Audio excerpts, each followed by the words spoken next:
The Lodger by Marie Belloc Lowndes. Chapter 13.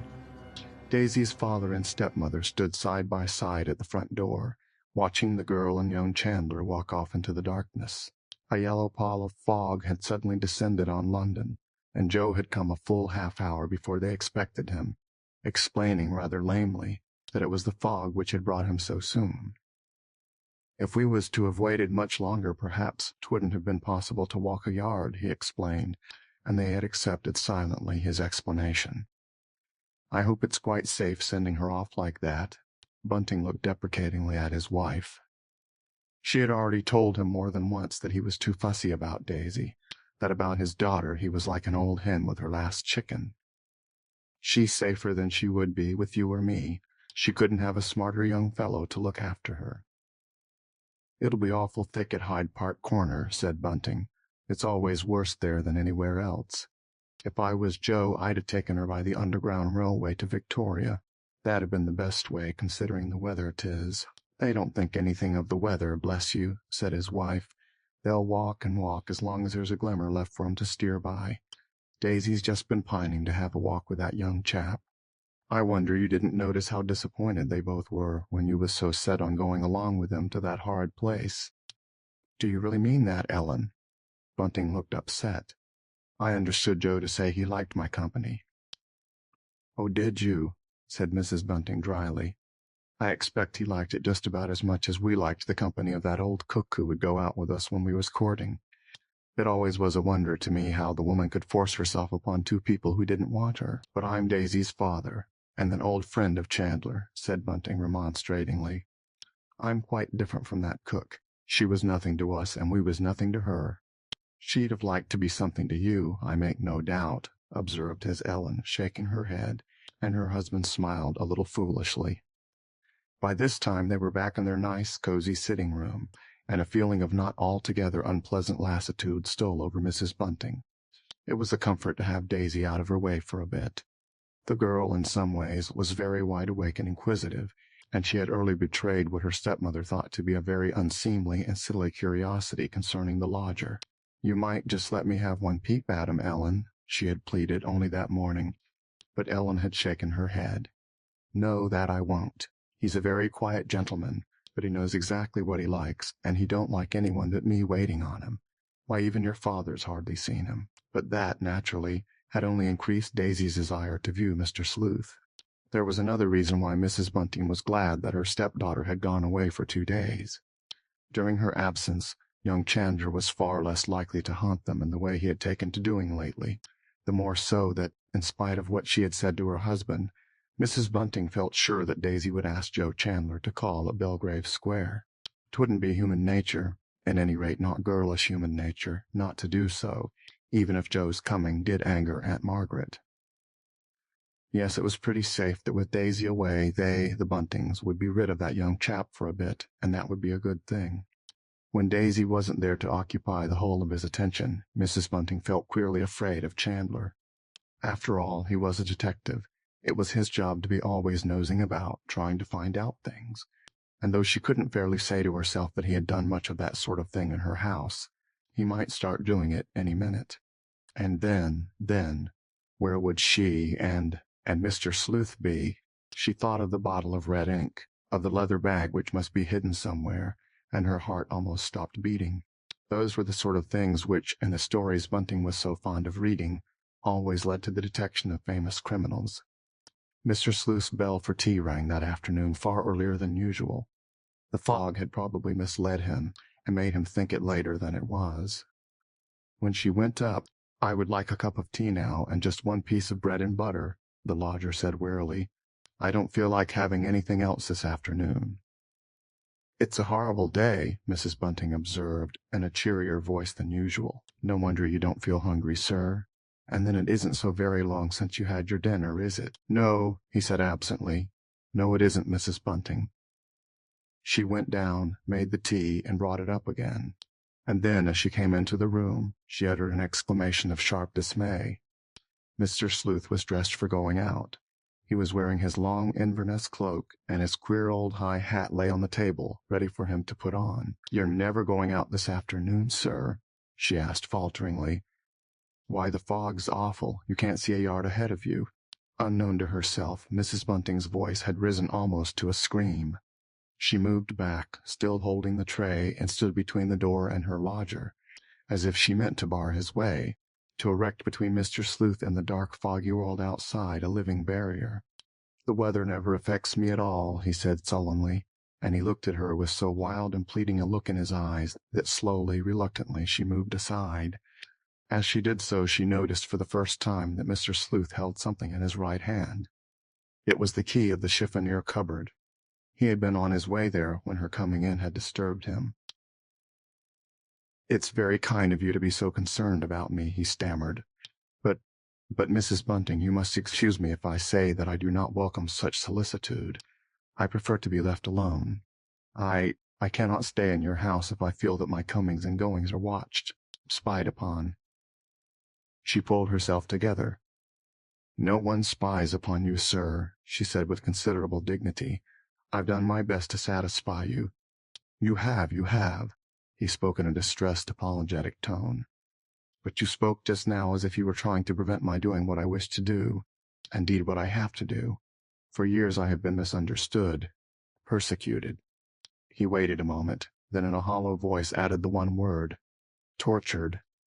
"Do not tell me that you are going to add yourself to the number of my tormentors, Mrs. Bunting." She stared at him helplessly. "Don't you be afraid I'll ever be that, sir.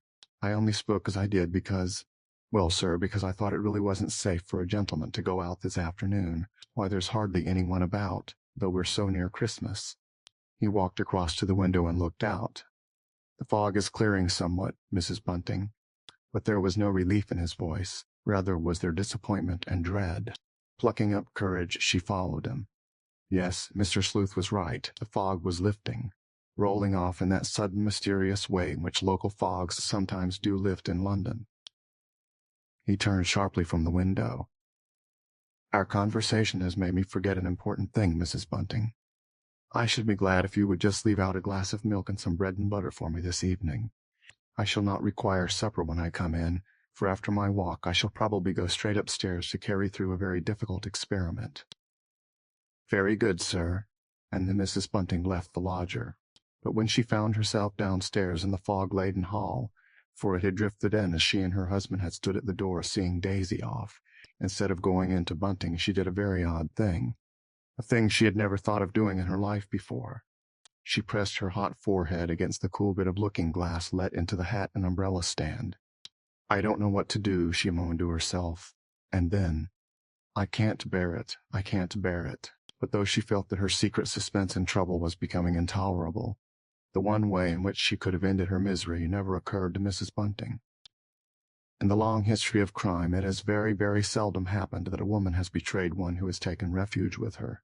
The timorous and cautious woman has not infrequently hunted a human being fleeing from his pursuer from her door, but she has not revealed the fact that he was ever there.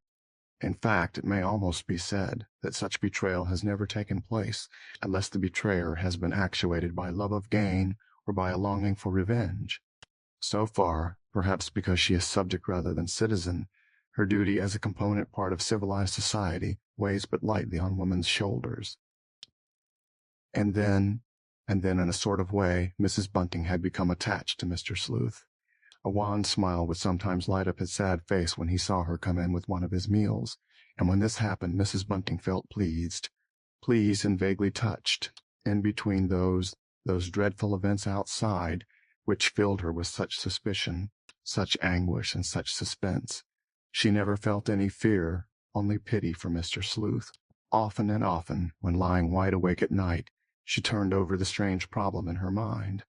After all, the lodger must have lived somewhere during his 40-odd years of life. She did not even know if Mr. Sleuth had any brothers or sisters. Friends, she knew he had none. But however odd and eccentric he was, he had evidently, or so she supposed, led a quiet, undistinguished kind of life till now. What had made him alter all of a sudden, if, that is, he had altered? That was what Mrs. Bunting was always debating fitfully with herself. And what was more, and very terribly to the point, having altered, why should he not in time go back to what he evidently had been, That is, a blameless, quiet gentleman. If only he would. If only he would. As she stood in the hall cooling her hot forehead, all these thoughts, these hopes and fears, jostled at lightning speed through her brain. She remembered what young Chandler had said the other day, that there had never been in the history of the world so strange a murderer as the Avenger had proved himself to be. She and Bunting, I and little Daisy, too, had hung fascinated on Joe's words, as he had told them of other famous series of murders which had taken place in the past, not only in England but abroad, especially abroad. One woman, whom all the people round her believed to be a kind, respectable soul, had poisoned no fewer than 15 people in order to get their insurance money. Then there had been the terrible tale of an apparently respectable, contented innkeeper and his wife, who, living at the entrance to a wood, killed all those humble travelers who took shelter under their roof, simply for their clothes and any valuables they possessed. But in all those stories, the murderer or murderers always had a very strong motive, the motive being, in almost every case, a wicked lust for gold. At last, after having passed her handkerchief over her forehead, she went into the room where Bunting was sitting smoking his pipe. "The fog's lifting a bit," she said in an ill-assured voice. "I hope that by this time Daisy and that Joe Chandler are right out of it." But the other shook his head silently. "No such luck," he said briefly. "You don't know what it's like in Hyde Park, Ellen. I expect 'twill soon be just as heavy here as 'twas half an hour ago." She wandered over to the window and pulled the curtain back. "Quite a lot of people have come out anyway," she observed. "There's a fine Christmas show in the Edgware Road. I was thinking of asking if you wouldn't like to go along there with me." "No," she said dully. "I'm quite content to stay at home." She was listening for the sounds which would betoken that the lodger was coming downstairs. At last she heard the cautious, selfless tread of his rubber-soled shoes shuffling along the hall, but Bunting only woke to the fact when the front door shut to. "That's never Mr. Sleuth going out." He turned on his wife, startled. "Why, the poor gentleman'll come to harm, that he will. One has to be wide awake on an evening like this. I hope he hasn't taken any of his money out with him." "'Tisn't the first time Mr. Sleuth's been out in a fog," said Mrs. Bunting somberly. Somehow she couldn't help uttering these overtrue words, and then she turned, eager and half frightened, to see how Bunting had taken what she said. But he looked quite placid, as if he had hardly heard her. "We don't get the good old fogs we used to get, not what people used to call London particulars. I expect the lodger feels like Mrs. Crowley. I've often told you about her, Ellen." Mrs. Bunting nodded. Mrs. Crowley had been one of Bunting's ladies, one of those he had liked best. A cheerful, jolly lady who used often to give her servants what she called a treat. It was seldom the kind of treat they would have chosen for themselves, but still they appreciated her kind thought. "Mrs. Crowley used to say," went on Bunting in his slow, dogmatic way, "that she never minded how bad the weather was in London, so long as it was London and not the country. Mr. Crowley, he liked the country best, but Mrs. Crowley always felt dull-like there. Fog never kept her from going out. No, that it didn't. She wasn't a bit afraid. But—" he turned round and looked at his wife. "I am a bit surprised at Mr. Sleuth. I should have thought him a timid kind of gentleman." He waited a moment, and she felt forced to answer him. "I wouldn't exactly call him timid," she said in a low voice, "but he is very quiet, certainly. That's why he dislikes going out when there are a lot of people bustling about the streets. I don't suppose he'll be out long." She hoped with all her soul that Mr. Sleuth would be in very soon, that he would be daunted by the now increasing gloom. Somehow she did not feel she could sit still for very long. She got up and went over to the farthest window. The fog had lifted, certainly. She could see the lamplights on the other side of the Marylebone Road, glimmering redly, and shadowy figures were hurrying past, mostly making their way towards the Edgware Road to see the Christmas shops. At last, to his wife's relief, Bunting got up too. He went over to the cupboard where he kept his little store of books and took one out. "I think I'll read a bit," he said. "Seems a long time since I've looked at a book. The papers was so jolly interesting for a bit, but now there's nothing in 'em." His wife remained silent. She knew what he meant. A good many days had gone by since the last 2 Avenger murders, and the papers had very little to say about them that they hadn't said in different language a dozen times before. She went into her bedroom and came back with a bit of plain sewing. Mrs. Bunting was fond of sewing, and Bunting liked to see her so engaged. Since Mr. Sleuth had come to be their lodger, she had not had much time for that sort of work. It was funny how quiet the house was without either Daisy or the lodger in it. At last she let her needle remain idle, and the bit of cambric slipped down on her knee while she listened longingly for Mr. Sleuth's return home. And as the minutes sped by, she fell to wondering with a painful wonder if she would ever see her lodger again. For, from what she knew of Mr. Sleuth, Mrs. Bunting felt sure that if he got into any kind of, trouble outside, he would never betray where he had lived during the last few weeks.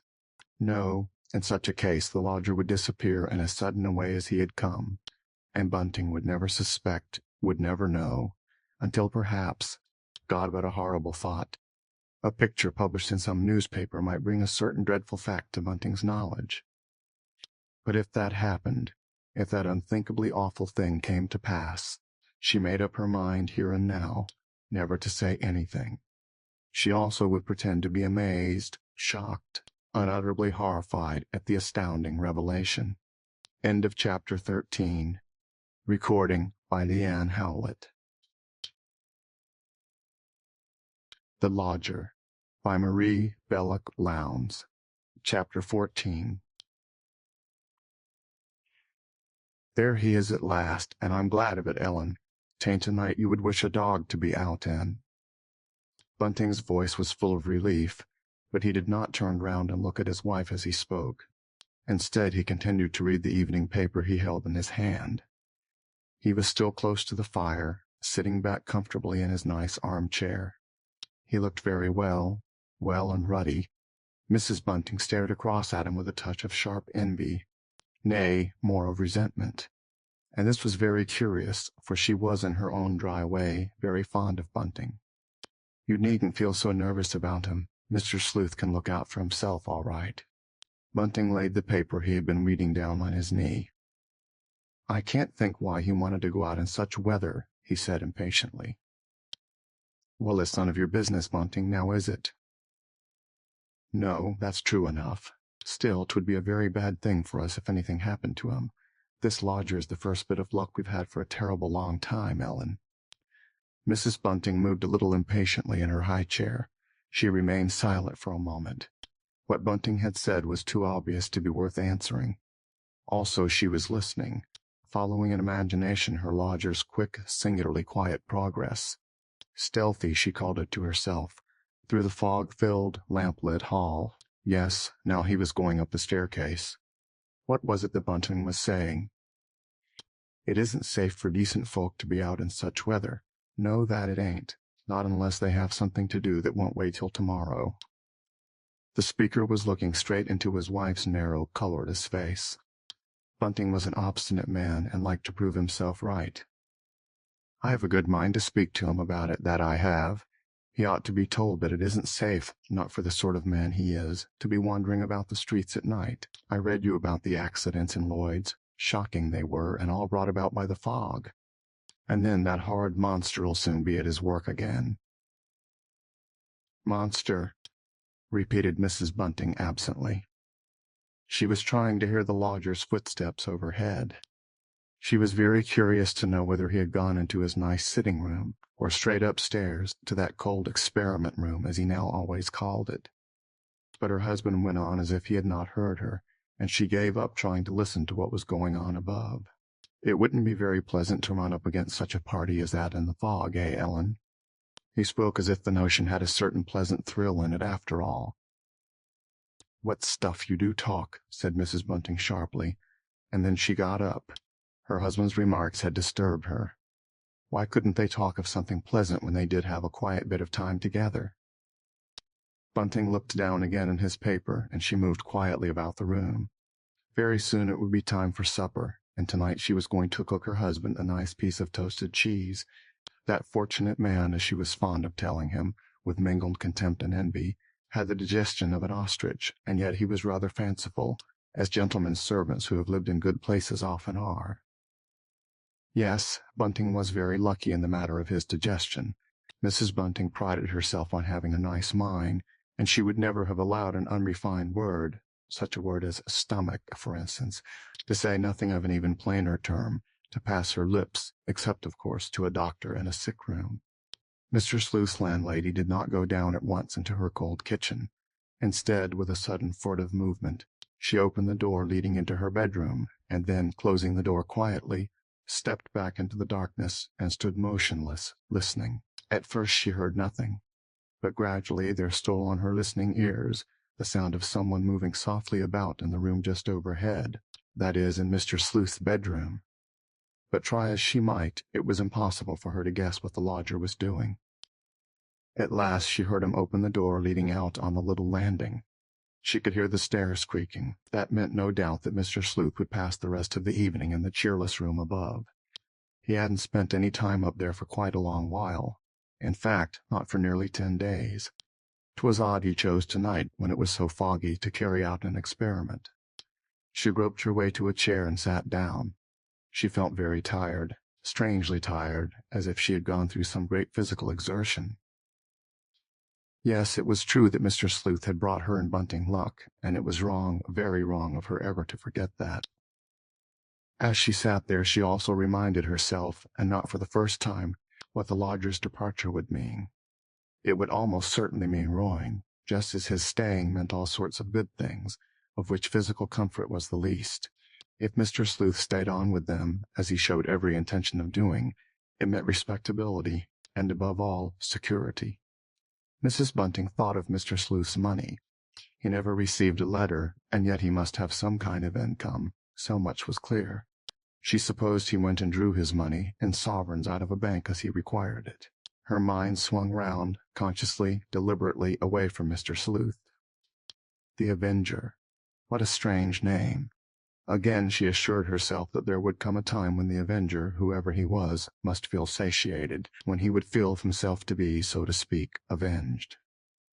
To go back to Mr. Sleuth, it was lucky that the lodger seemed so pleased, not only with the rooms, but with his landlord and landlady. Indeed, there was no real reason why Mr. Sleuth should ever wish to leave such nice lodgings. Mrs. Bunting suddenly stood up. She made a strong effort and shook off her awful sense of apprehension and unease. Feeling for the handle of the door giving into the passage, she turned it, and then, with light, firm steps, she went down into the kitchen. When they had first taken the house, the basement had been made by her care, if not into a pleasant, then at any rate into a very clean place. She had had it whitewashed, and against the still white walls the gas stove loomed up, a great square of black iron and bright steel. It was a large gas stove, the kind for which one pays 4 shillings a quarter rent to the gas company, and here in the kitchen there was no foolish shilling in the slot arrangement. Mrs. Bunting was too shrewd a woman to have anything to do with that kind of business. There was a proper gas meter, and she paid for what she consumed after she had consumed it. Putting her candle down on the well-scrubbed wooden table, she turned up the gas jet and blew out the candle. Then, lighting one of the gas rings, she put a frying pan on the stove, and once more her mind reverted, as if in spite of herself, to Mr. Sleuth. Never had there been a more confiding or trusting gentleman than the lodger, and yet in some ways he was so secret, so peculiar. She thought of the bag, that bag which had rumbled about so queerly in the chiffonier. Something seemed to tell her that tonight the lodger had taken that bag out with him. And then she thrust away the thought of the bag almost violently from her mind, and went back to the more agreeable thought of Mr. Sleuth's income, and of how little trouble he gave. Of course, the lodger was eccentric. Otherwise he wouldn't be their lodger at all. He would be living in quite a different sort of way with some of his relations, or with a friend in his own class. While these thoughts galloped disconnectedly through her mind, Mrs. Bunting went on with her cooking, preparing the cheese, cutting it up into little shreds, carefully measuring out the butter, doing everything, as was always her way, with a certain delicate and cleanly precision. And then, while in the middle of toasting the bread on which was to be poured the melted cheese, she suddenly heard sounds which startled her, made her feel uncomfortable. Shuffling, hesitating steps were creaking down the house. She looked up and listened. Surely the lodger was not going out again into the cold and foggy night, going out, as he had done the other evening, for a second time. But no, the sounds she heard, the sounds of now familiar footsteps, did not continue down the passage leading to the front door. Instead, why, what was this she heard now? She began to listen so intently that the bread she was holding at the end of the toasting fork grew quite black. With a start she became aware that this was so, and she frowned, vexed with herself. That came of not attending to one's work. Mr. Sleuth was evidently about to do what he had never yet done. He was coming down into the kitchen. Nearer and nearer came the thudding sounds, treading heavily on the kitchen stairs, and Mrs. Bunting's heart began to beat as if in response. She put out the flame of the gas ring, unheedful of the fact that the cheese would stiffen and spoil in the cold air. Then she turned and faced the door. There came a fumbling at the handle, and a moment later the door opened and revealed, as she had at once known and feared it would do, the lodger. Mr. Sleuth looked even odder than usual. He was clad in a plaid dressing-gown, which she had never seen him wear before, though she knew that he had purchased it not long after his arrival. In his hand was a lighted candle. When he saw the kitchen all lighted up, and the woman standing in it, the lodger looked inexplicably taken aback, almost aghast. "Yes, sir. What can I do for you, sir? I hope you didn't ring, sir." Mrs. Bunting held her ground in front of the stove. Mr. Sleuth had no business to come like this into her kitchen, and she intended to let him know that such was her view. "No, I didn't ring," he stammered awkwardly. "The truth is, I didn't know you were here, Mrs. Bunting. Please excuse my costume. My gas stove has gone wrong, or rather that shilling in the slot arrangement has done so I came down to see if you had a gas stove. I'm going to ask you to allow me to use it tonight for an important experiment I wish to make." Mrs. Bunting's heart was beating quickly, quickly. She felt horribly troubled, unnaturally so. Why couldn't Mr. Sleuth's experiment wait till the morning? She stared at him dubiously, but there was that in his face that made her at once afraid and pitiful. It was a wild, eager, imploring look. "Oh, certainly, sir, but you will find it very cold down here." "It seems most pleasantly warm," he observed, his voice full of relief. "Warm and cozy after my cold room upstairs." Warm and cozy? Mrs. Bunting stared at him in amazement. Nay, even that cheerless room at the top of the house must be far warmer and more cozy than this cold underground kitchen could possibly be. "I'll make you a fire, sir. We never use the grate, but it's in perfect order, for the first thing I did after I came into the house was to have the chimney swept. It was terribly dirty. It might have set the house on fire." Mrs. Bunting's housewifely instincts were roused. "For the matter of that, you ought to have a fire in your bedroom this cold night." "By no means. I would prefer not. I certainly do not want a fire there. I dislike an open fire, Mrs. Bunting. I thought I had told you as much." Mr. Sleuth frowned. He stood there, a strange-looking figure, his candle still alight, just inside the kitchen door. "I shan't be very long, sir. Just about a quarter of an hour. You could come down then. I'll have everything quite tidy for you. Is there anything I can do to help you?" "I do not require the use of your kitchen yet, thank you all the same, Mrs. Bunting. I shall come down later, altogether later, after you and your husband have gone to bed. But I should be much obliged if you would see that the gas people come tomorrow and put my stove in order. It might be done while I am out. That the shilling in the slot machine should go wrong is very unpleasant. It has upset me greatly." "Perhaps Bunting could put it right for you, sir. For the matter of that, I could ask them to go up now." "No, no, I don't want anything of that sort done tonight. Besides, he couldn't put it right. I am something of an expert, Mrs. Bunting, and I have done all I could. The cause of the trouble is quite simple. The machine is choked up with shillings, a very foolish plan, so I always felt it to be." Mr. Sleuth spoke pettishly, with far more heat than he was wont to speak, but Mrs. Bunting sympathized with him in this matter. She had always suspected that those slot machines were as dishonest as if they were human. It was dreadful the way they swallowed up the shillings. She had had one once, so she knew. And as if he were divining her thoughts, Mr. Sleuth walked forward and stared at the stove. "Then you haven't got a slot machine?" he said wonderingly. "I'm very glad of that, for I expect my experiment will take some time. But of course I shall pay you something for the use of the stove, Mrs. Bunting." "Oh, no, sir. I wouldn't think of charging you anything for that. We don't use our stove very much, you know, sir. I'm never in the kitchen a minute longer than I can help this cold weather." Mrs. Bunting was beginning to feel better, When she was actually in Mr. Sooth's presence, her morbid fears would be lulled, perhaps because his manner almost invariably was gentle and very quiet. But still there came over her an eerie feeling, as with him preceding her, they made a slow progress to the ground floor. Once there, the lodger courteously bade his landlady good night and proceeded upstairs to his own apartments. Mrs. Bunting returned to the kitchen. Again she lighted the stove, but she felt unnerved, afraid of she knew not what. As she was cooking the cheese, she tried to concentrate her mind on what she was doing, and on the whole she succeeded. But another part of her mind seemed to be working independently, asking her insistent questions. The place seemed to her alive with alien presences, and once she caught herself listening, which was absurd, for of course she could not hope to hear what Mr. Sooth was doing 2, if not 3 flights upstairs. She wondered in what the lodger's experiments consisted. It was odd that she had never been able to discover what it was he really did with that big gas stove. All she knew was that he used a very high degree of heat. End of Chapter 14. Recording by Leanne Howlett. The Lodger by Marie Belloc Lowndes. Chapter 15. The Buntings went to bed early that night, but Mrs. Bunting made up her mind to keep awake.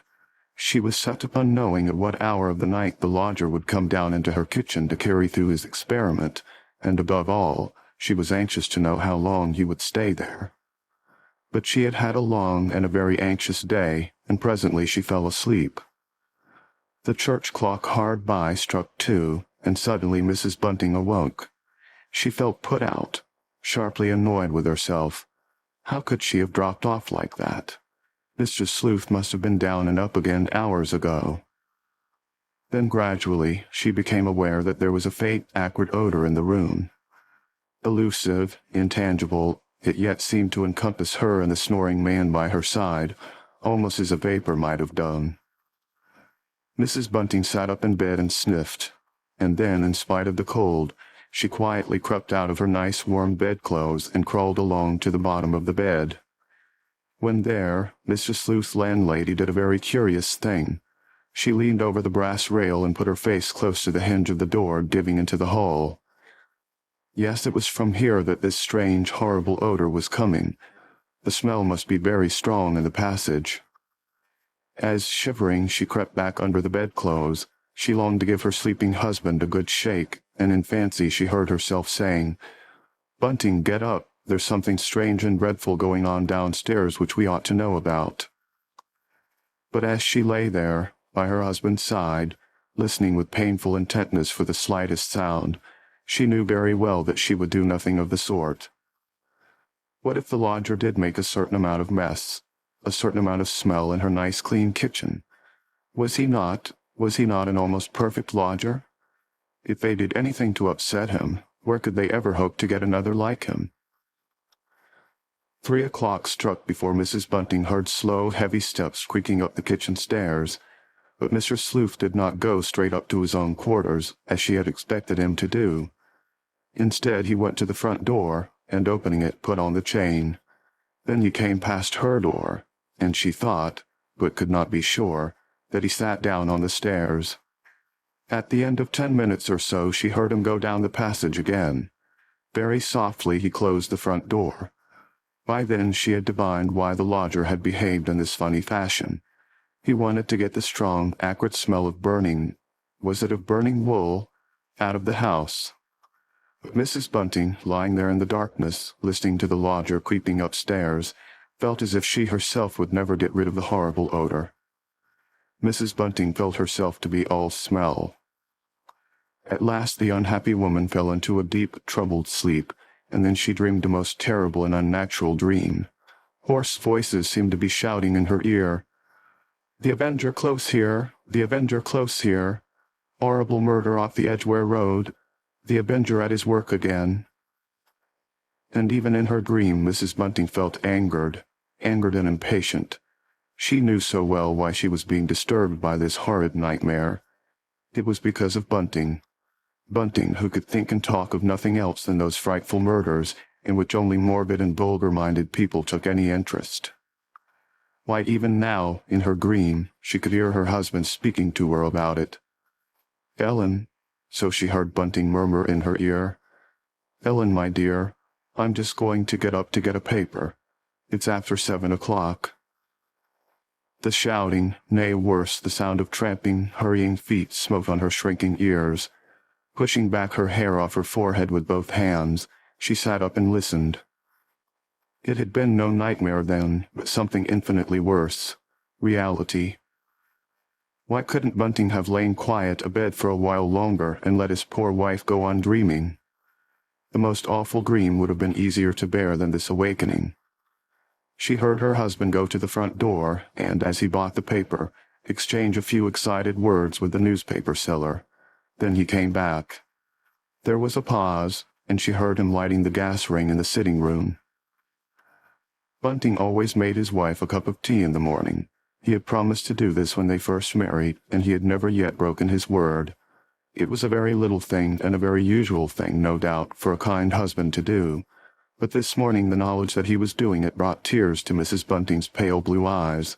This morning he seemed to be rather longer than usual over the job. When at last he came in with the little tray, Bunting found his wife lying with her face to the wall.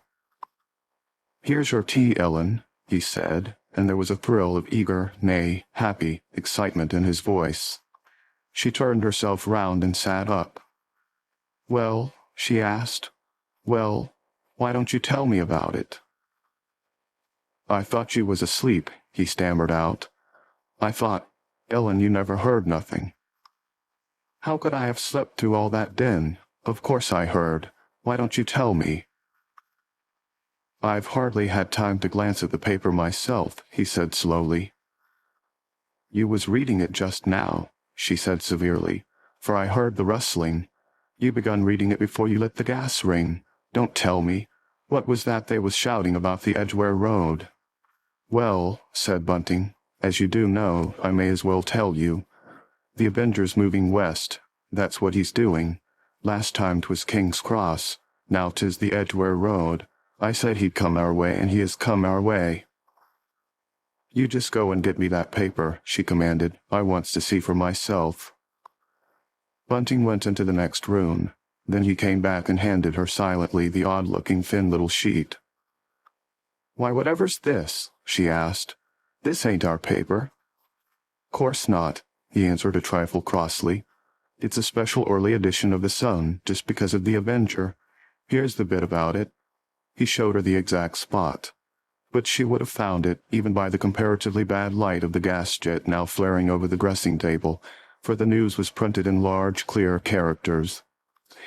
"Once more the murder fiend who chooses to call himself the Avenger has escaped detection. While the whole attention of the police and of the great army of amateur detectives who are taking an interest in this strange series of atrocious crimes were concentrating their attention round the East End and King's Cross, he moved swiftly and silently westward. And, choosing a time when the Edgware Road is at its busiest and most thronged, did another human being to death with lightning-like quickness and savagery. Within 50 yards of the deserted warehouse yard where he had lured his victim to destruction were passing up and down scores of happy, busy people, intent on their Christmas shopping. Into that cheerful throng he must have plunged within a moment of committing his atrocious crime, and it was only owing to the merest accident that the body was discovered as soon as it was, that is, just after midnight. Dr. Daltrey, who was called to the spot at once, is of opinion that the woman had been dead at least 3 hours, if not 4. It was at first thought, we were going to say hoped, that this murder had nothing to do with a series which is now puzzling and horrifying the whole of the civilized world.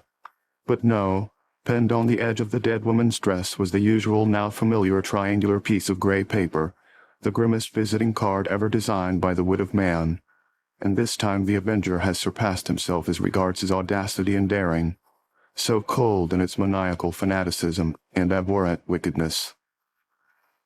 All the time that Mrs. Bunting was reading with slow, painful intentness, her husband was looking at her, longing, yet afraid, to burst out with a new idea which he was burning to confide even to his Ellen's unsympathetic ears.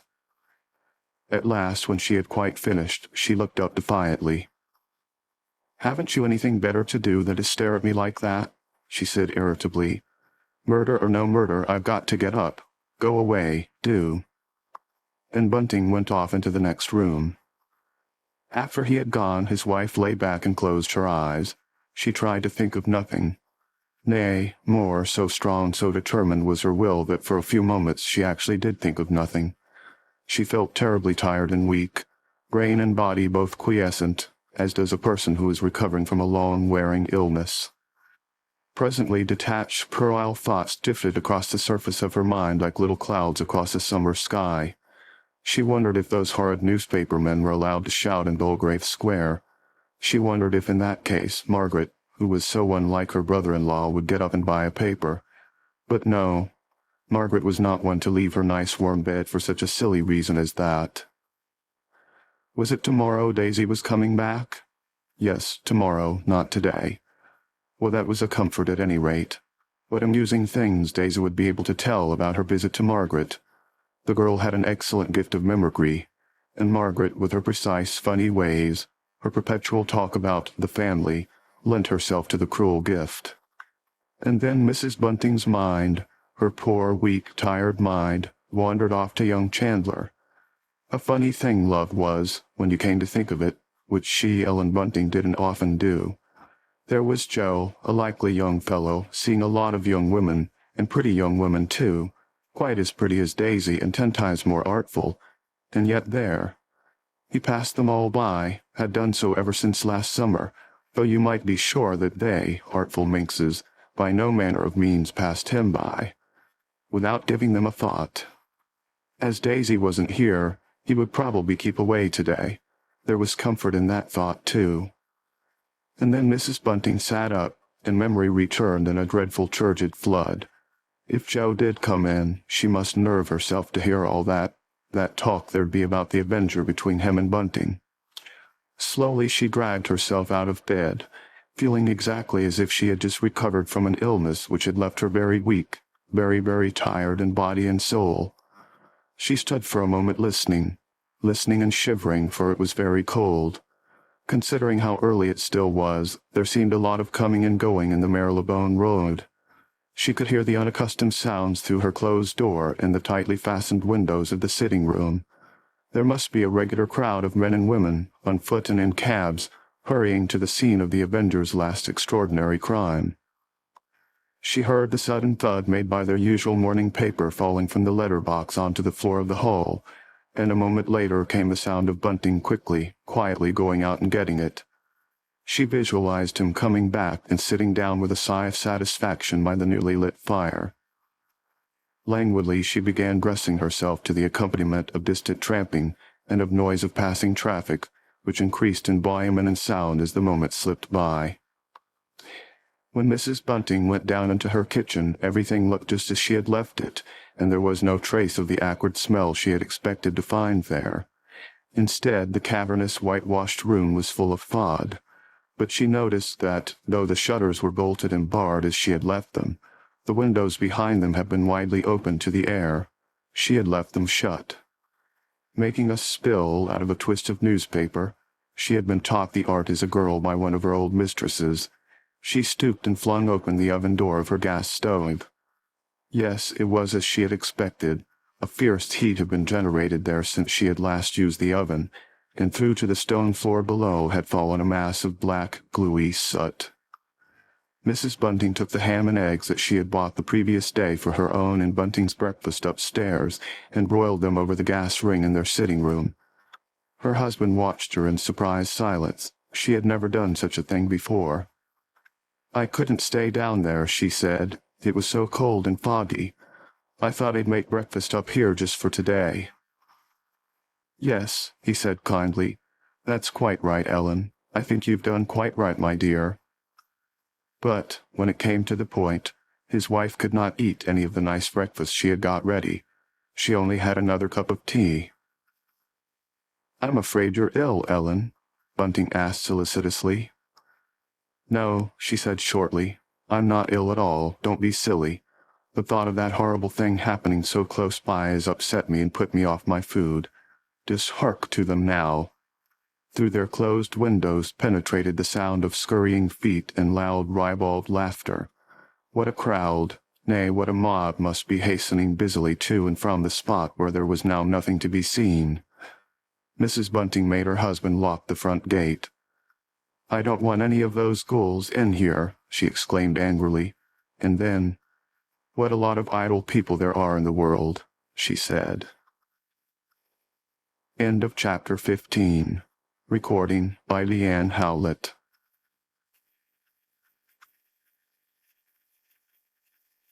The Lodger by Marie Belloc Lowndes. Chapter 16. Bunting began moving about the room restlessly. He would go to the window, stand there a while staring out at the people hurrying past, then coming back to the fireplace, sit down. But he could not stay long quiet. After a glance at his paper, up he would rise from his chair and go to the window again. "I wish you'd stay still," his wife said at last. And then, a few minutes later, "Hadn't you better put your hat and coat on and go out?" she exclaimed. And Bunting, with a rather shamed expression, did put on his hat and coat and go out. As he did so, he told himself that, after all, he was but human. It was natural that he should be thrilled and excited by the dreadful, extraordinary thing which had just happened close by. Ellen wasn't reasonable about such things. How queer and disagreeable she had been that very morning. Angry with him because he had gone out to hear what all the row was about, and even more angry when he had come back and said nothing because he thought it would annoy her to hear about it. Meanwhile, Mrs. Bunting forced herself to go down again into the kitchen, and as she went through into the low, whitewashed place, a tremor of fear, of quick terror, came over her. She turned and did what she had never in her life done before, and what she had never heard of anyone else doing in a kitchen. She bolted the door. But having done this, finding herself at last alone, shut off from everybody, she was still beset by a strange, uncanny dread. She felt as if she were locked in with an invisible presence, which mocked and jeered, reproached and threatened her by turns. Why had she allowed, nay, encouraged, Daisy to go away for 2 days? Daisy, at any rate, was company, kind, young, unsuspecting company. With Daisy she could be her old sharp self. It was such a comfort to be with someone to whom she not only need, but ought to, say nothing. When with Bunting she was pursued by a sick feeling of guilt, of shame. She was the man's wedded wife. In his stolid way he was very kind to her, and yet she was keeping from him something he certainly had a right to know. Not for worlds, however, would she have told Bunting of her dreadful suspicion, nay, of her almost certainty. At last she went across to the door and unlocked it. Then she went upstairs and turned out her bedroom. That made her feel a little better. She longed for Bunting to return, and yet in a way she was relieved by his absence. She would have liked to feel him nearby, and yet she welcomed anything that took her husband out of the house. And as Mrs. Bunting swept and dusted, trying to put her whole mind into what she was doing, she was asking herself all the time what was going on upstairs. What a good rest the lodger was having. But there, that was only natural. Mr. Sleuth, as she well knew, had been up a long time last night, or rather this morning. Suddenly the drawing-room bell rang, but Mr. Sleuth's landlady did not go up, as she generally did, before getting ready the simple meal which was the lodger's luncheon and breakfast combined. Instead, she went downstairs again and hurriedly prepared the lodger's food.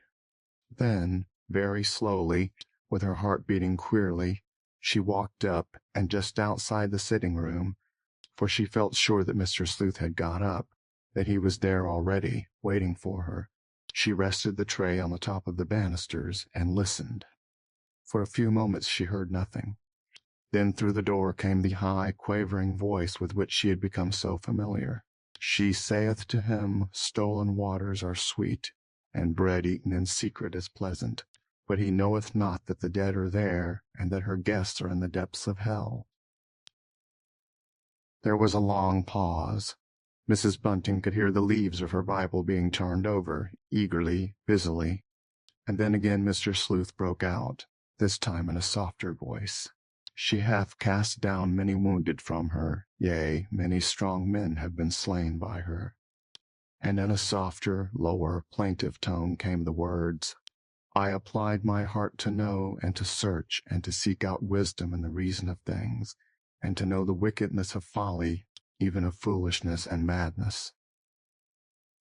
And as she stood there listening, a feeling of keen distress, a spiritual oppression came over Mrs. Bunting.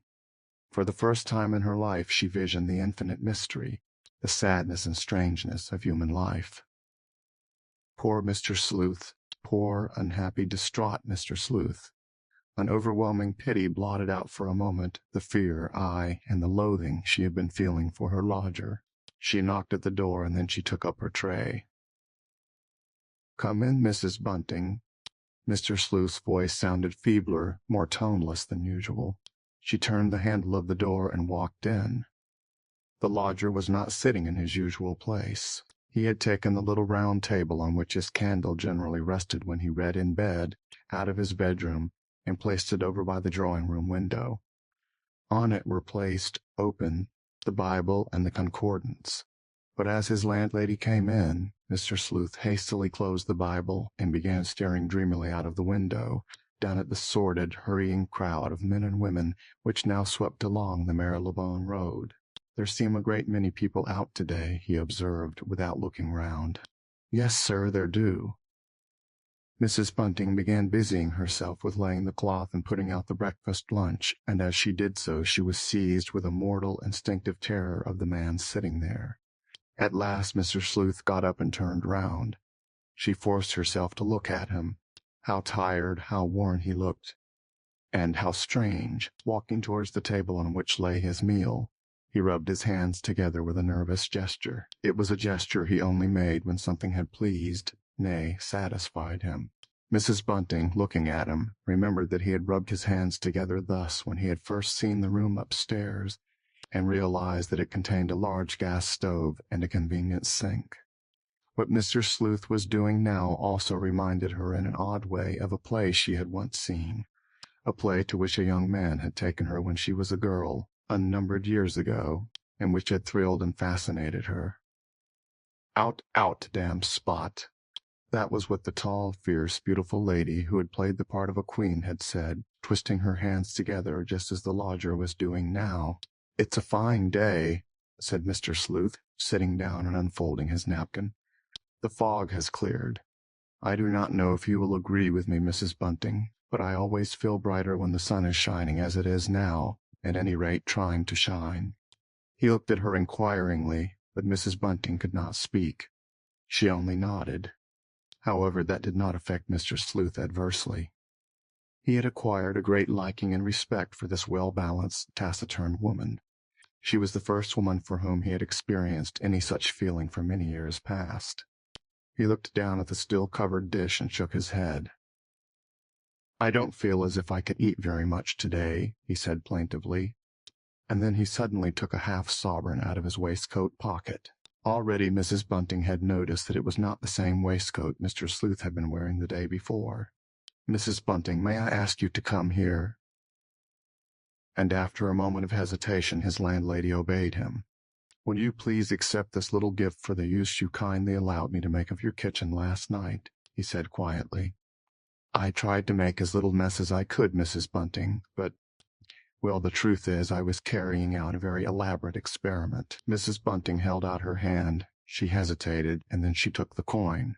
The fingers which for a moment brushed lightly against her palm were icy cold, cold and clammy. Mr. Sleuth was evidently not well. As she walked down the stairs, the winter sun, a scarlet ball hanging in the smoky sky, glinted in on Mr. Sleuth's landlady, and threw blood-red gleams, or so it seemed to her, onto the piece of gold she was holding in her hand. The day went by as other days had gone by in that quiet household, but of course there was far greater animation outside the little house than was usually the case. Perhaps because the sun was shining for the first time for some days, the whole of London seemed to be making a holiday in that part of the town. When Bunting at last came back, his wife listened silently while he told her of the extraordinary excitement reigning everywhere, and then, after he had been talking a long while, she suddenly shot a strange look at him. "I suppose you went to see the place," she said. And guiltily he acknowledged that he had done so. Well, there wasn't anything much to see, not now. But oh, Ellen, the daring of him! Why, Ellen, if the poor soul had had time to cry out, which they don't believe she had, It's impossible someone wouldn't have heard her. They say that if he goes on doing it like that, in the afternoon like, he never will be caught. He must have just got mixed up with all the other people within 10 seconds of what he'd done. During the afternoon, Bunting bought papers recklessly. In fact, he must have spent the best part of 6 pence. But in spite of all the supposed and suggested clues, there was nothing at all new to read, less, in fact, than ever before. The police, it was clear, were quite at a loss, and Mrs. Bunting began to feel curiously better, less tired, less ill, less terrified than she had felt through the morning. And then something happened which broke with dramatic suddenness the quietude of the day. They had had their tea, and Bunting was reading the last of the papers he had run out to buy, when suddenly there came a loud, thundering double knock at the door. Mrs. Bunting looked up, startled. "Why, whoever can that be?" she said. But as Bunting got up, she added quickly, "You just sit down again. I'll go myself. Sounds like someone after lodgings. I'll soon send them to the right about." And then she left the room, but not before there had come another loud double knock. Mrs. Bunting opened the front door. In a moment she saw that the person who stood there was a stranger to her. He was a big, dark man with fierce black mustaches, and somehow, she could not have told you why, he suggested a policeman to Mrs. Bunting's mind. This notion of hers was confirmed by the very first words he uttered. "For, I'm here to execute a warrant," he exclaimed in a theatrical, hollow tone. With a weak cry of protest, Mrs. Bunting suddenly threw out her arms as if to bar the way. She turned deadly white, but then in an instant the supposed stranger's laugh rang out with loud, jovial, familiar sound. "There now, Mrs. Bunting, I never thought I'd take you in as well as all that." It was Joe Chandler. Joe Chandler dressed up as she knew he sometimes, not very often, did dress up in the course of his work. Mrs. Bunting began laughing helplessly, hysterically, just as she had done on the morning of Daisy's arrival, when the newspaper sellers had come shouting down the Marylebone Road. "What's all this about?" Bunting came out. Young Chandler ruefully shut the front door. "I didn't mean to upset her like this," he said, looking foolish. "'Twas just my silly nonsense, Mr. Bunting." And together they helped her into the sitting-room. But once there, poor Mrs. Bunting went on worse than ever. She threw her black apron over her face and began to sob hysterically. "I made sure she'd know who I was when I spoke," went on the young fellow apologetically. "But there now, I have upset her. I am sorry." "It don't matter," she exclaimed, throwing the apron off her face, but the tears were still streaming from her eyes as she sobbed and laughed by turns. "Don't matter one little bit, Joe. 'Twas stupid of me to be so taken aback. But there, that murder that's happened close by, it's just upset me altogether today. Enough to upset anyone, that was," acknowledged the young man ruefully. "I've only come in for a minute like. I haven't no right to come when I'm on duty like this." Joe Chandler was looking longingly at what remains of the meal were still on the table. "You can take a minute just to have a bite and a sup," said Bunting hospitably, "and then you can tell us any news there is, Joe. We're right in the middle of everything now, ain't we?" He spoke with evident enjoyment, almost pride in the gruesome fact. Joe nodded. Already his mouth was full of bread and butter. He waited a moment, and then, "Well, I have got one piece of news, not that I suppose it'll interest you very much." They both looked at him, Mrs. Bunting suddenly calm, though her breast still heaved from time to time. "Our boss has resigned," said Joe Chandler slowly, impressively. "No, not the Commissioner of Police," exclaimed Bunting. "Yes, he has. He just can't bear what's said about us any longer, and I don't wonder. He done his best, and so's we all. The public have just gone daft, in the West End, that is, today. As for the papers, well, they're something cruel, that's what they are. And the ridiculous ideas they print, you'd never believe the things they ask us to do, and quite serious-like." "What do you mean?" questioned Mrs. Bunting. She really wanted to know. "Well, the Courier declares that there ought to be a house-to-house investigation all over London. Just think of it. Everybody to let the police go all over their house, from garret to kitchen, just to see if the avenger isn't concealed there. Dotty, I calls it. Why, it would take us months and months just to do that one job in a town like London. I'd like to see them dare come into my house, said Mrs. Bunting angrily. It's all along of them blarsted papers that the Avenger went to work a different way this time, said Chandler slowly. Bunting had pushed a tin of sardines towards his guest and was eagerly listening.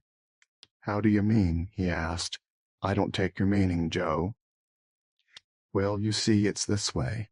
The newspapers was always saying how extraordinary it was that the Avenger chose such a peculiar time to do his deeds.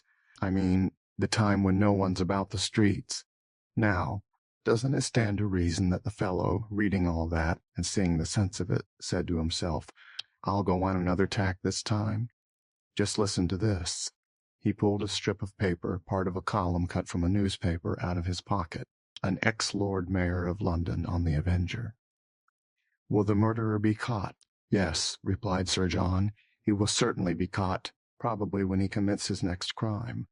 A whole army of bloodhounds, metaphorical and literal, will be on his track the moment he draws blood again. With the whole community against him, he cannot escape, especially when it be remembered that he chooses the quietest hour in the 24 to commit his crimes. Londoners are now in such a state of nerves, if I may use the expression, in such a state of funk, that every passer-by, however innocent, is looked at with suspicion by his neighbor if his avocation happens to take him abroad between the hours of 1 and 3 in the morning. I'd like to gag that ex-Lord Mayor, concluded Joe Chandler wrathfully. Just then the lodger's bell rang. Let me go up, my dear, said Bunting. His wife still looked pale and shaken by the fright she had had. No, no, she said hastily. You stop down here and talk to Joe. I'll look after Mr. Sleuth. He may be wanting his supper just a bit earlier than usual today. Slowly, painfully, again feeling as if her legs were made of cotton wool, she dragged herself up to the first floor, knocked at the door, and then went in. You did ring, sir, she said in her quiet, respectful way, and Mr. Sleuth looked up. She thought, but as she reminded herself afterwards, it might have been just her idea and nothing else, that for the first time the lodger looked frightened and cowed. I heard a noise downstairs, he said fretfully, and I wanted to know what it was all about. As I told you, Mrs. Bunting, when I first took these rooms, quiet is essential to me. It was just a friend of ours, sir. I'm sorry you were disturbed. Would you like the knocker taken off tomorrow? Bunting will be pleased to do it if you don't like to hear the sound of the knocks. Oh, no, I wouldn't put you to such a trouble as that. Mr. Sleuth looked quite relieved. Just a friend of yours, was it, Mrs. Bunting? He made a great deal of noise. Just a young fellow, she said apologetically. The son of one of Bunting's old friends. He often comes here, sir, but he never did give such a great big double knock as that before. I'll speak to him about it. Oh, no, Mrs. Bunting. I would really prefer you did nothing of the kind. It was just a passing annoyance, nothing more. She waited a moment. How strange that Mr. Sleuth said nothing of the hoarse cries which had made of the road outside a perfect bedlam every hour or two throughout that day. But no, Mr. Sleuth made no allusion to what might well have disturbed any quiet gentleman at his reading. I thought maybe you'd like to have supper a little earlier tonight, sir. Just when you like, Mrs. Bunting, just when it's convenient. I do not wish to put you out in any way. She felt herself dismissed, and going out quietly, closed the door. As she did so, she heard the front door banging to. She sighed. Joe Chandler was really a very noisy young fellow. End of chapter 16. Recording by Leanne Howlett.